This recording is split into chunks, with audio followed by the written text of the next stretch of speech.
ഉണ്ട് കൊച്ചേട്ടന് അല്ലേ? ഓർക്കിഡ് വാങ്ങി വെറുതെ ഇരിക്കുന്ന 1 മണിക്കൂർ 2 മണിക്കൂറേ ഉള്ളൂ. ഉച്ച സമയത്ത് പകലൊക്കെ ഇപ്പൊ കൂൺ കൃഷി ഉണ്ടോ? ഇപ്പൊ കൃഷി ചെയ്യുന്നില്ല, എല്ലാം കൂടി ചെയ്യാൻ പറ്റുന്നില്ല. പിന്നെ ഉച്ചയ്ക്ക് 1 മണിക്കൂർ 2 മണിക്കൂർ റെസ്റ്റ് ഉള്ളൂ. ബാക്കി സമയത്തൊക്കെ ഇങ്ങനെ പകലെല്ലാം എന്തെങ്കിലുമൊക്കെ ചെയ്തുകൊണ്ടിരിക്കും. അതുകൊണ്ട് ശാരീരികമായ പ്രശ്നങ്ങളൊന്നുമില്ല. ഷുഗർ, പ്രഷർ, മറ്റു വേറൊരു കാര്യം കൂടെ ഉണ്ട്. ഞാൻ കാലിന് വെടികൊണ്ട് സർവീസിന് പോകുന്ന ആളാണ്. അതെന്ന് പറയുമ്പോൾ അവാർഡൊക്കെ കിട്ടിയതല്ലേ? അവാർഡ് കിട്ടിയതാണ് ഗവൺമെന്റ്. പിന്നെ എനിക്ക് ആവശ്യത്തിന് ജീവിക്കാനുള്ള പെൻഷൻ തരുന്നുണ്ട്. അത് കൂടാതെയാണ് ഈ കോഴിക്കൃഷി. ഭാര്യയും ടീച്ചറാണ്, റിട്ടയർഡ്.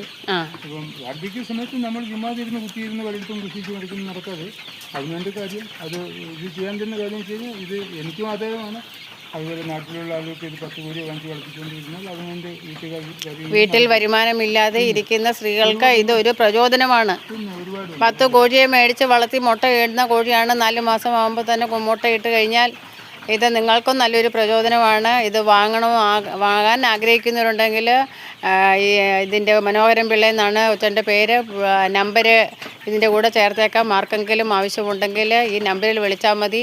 ഇവിടെ വന്ന് വാങ്ങേണ്ടവർക്ക് വാങ്ങാം. ഇത് കാണാൻ ആഗ്രഹിക്കുന്നവർക്കും കാണാനും നല്ലതാണ്. എല്ലാം കൊണ്ടും കൂടാതെ ഓർക്കിഡ് കൃഷിയിലോട്ട് വീണ്ടും ഇറങ്ങിയിട്ടുണ്ട്. ഓർക്കിഡ് കൃഷി നല്ല രീതിയിൽ കൊണ്ടുപോകുന്ന ഒരാളാണ്. പച്ചക്കറി കൃഷി, വാഴക്കൃഷി, കൂൺ കൃഷി ചെയ്ത് അത് വിളവെടുത്ത് ഡെയിലി 5000 രൂപയോളം വരുമാനം ഉണ്ടാക്കിയ ഒരാളാണ്.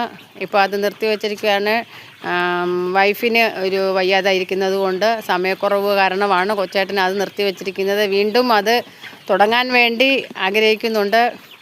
അതിൻ്റെ വിത്തുകളും കാര്യങ്ങളും അതിൻ്റെ മറ്റു കാര്യങ്ങളെല്ലാം വീട്ടിൽ തന്നെയാണ് ചെയ്തു കൊടുക്കുന്നത്. അത് പഠിപ്പിച്ചും കൊടുക്കുന്നുണ്ട്.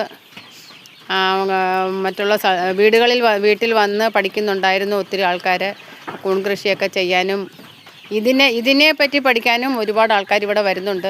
കോഴിയുടെ മറ്റു കാര്യങ്ങളും മരുന്നും മറ്റു കാര്യങ്ങളും എല്ലാം പഠിച്ച് ഇറങ്ങിയ കാര്യം. ഇത് വിദേശിയാണ് ശരിക്കും പറഞ്ഞു കഴിഞ്ഞാൽ, വിദേശത്തു നിന്ന് വന്നിട്ടുള്ളതാണ്.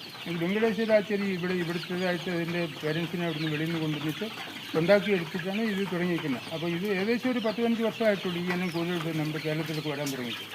ആദ്യമേ തന്നെ തുടങ്ങുന്ന സമയത്ത് ഞാനൊരു ഒരു ആളാണ്, അന്ന് മുതൽ ചെയ്യുന്നതാണ് വെങ്കടേശ്വരാചാര്യയുമായിട്ട് ബന്ധപ്പെട്ട്. ആ സമയത്തൊക്കെ കേരളത്തിൽ 2-3 പേർക്ക് ഈ എണ്ണം കോഴികൾ ഉണ്ടായിരുന്നുള്ളൂ. അന്ന് ചായ്സൊക്കെ ഉള്ള സമയം എല്ലാവർക്കും ഒന്നും എടുത്ത് ചെയ്യാൻ പറ്റത്തില്ലായിരുന്നു. ഇപ്പോൾ പിന്നെ ചായ്സൊന്നുമില്ല. ഇപ്പോൾ എല്ലാവരും ഒരുപാട് പേര് ചെയ്യുന്നുണ്ട്. ഈ കോവിഡിന് ശേഷമൊക്കെ ഒരുപാട് ആൾക്കാർ ചെയ്യുന്നു.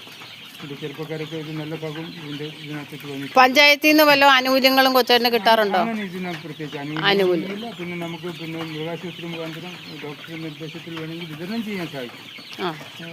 പരസ്യമൊക്കെ കൊടുത്ത് കോഴി തന്നെ 2-3-4 എണ്ണം കോഴിയുണ്ട്.